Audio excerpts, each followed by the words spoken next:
Bonjour, aujourd'hui je vais vous lire un extrait de Olga ma vache de Roland Dubillard. La corde bougeait encore. C'est par le trou d'une serrure qu'il avait aperçu celle qui plus tard devait le regarder par le trou d'une serrure. Au plus secret d'eux-mêmes, ils nommèrent cela leur fiançailles. Puis, elle passait derrière de lointains hublots lumineux. Lui s'arrêtait.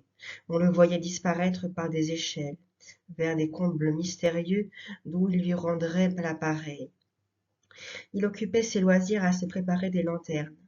Souvent, par les cordes de liaison, vous arrivait un fiévreux. Solitaire, toujours. Il venait de quitter un campement dont nous distinguions au loin les lumières. La corde bougeait encore. Il nous regardait avec des yeux nouveaux, des yeux d'espoir.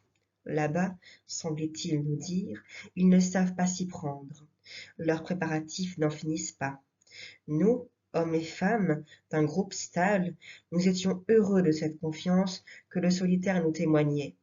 Nous nous remettions à notre ouvrage avec une hâte joyeuse, avec le désir et la certitude de faire mieux que les autres. Mais le solitaire avait bientôt des gestes d'énervement. Nous n'en finissons pas, nous non plus. Déjà sa main empoignait une corde. Il était parti. Alors, nous faisions des signaux au campeur qu'il venait à peine de quitter pour nous, et ceux qui l'accueillaient à présent ne tarderaient pas à nous en rendre des semblables.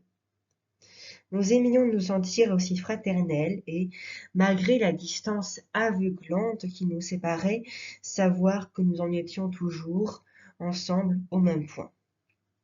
Par un trou dans la muraille de mon costume, dit-il, je leur ai montré mon premier genou, puis ma main, puis mon œil, puis mon second genou, puis ma fesse droite, puis mon coude, puis mon troisième genou, mon quatrième et mon cinquième genou, ma fesse gauche, mon pied, mon sixième genou, ma chevelure, mon septième genou, mon sexe, mon œil crevé, mon huitième genou, ma blessure, mes oreilles, mon sein, mon neuvième, mon dixième genou.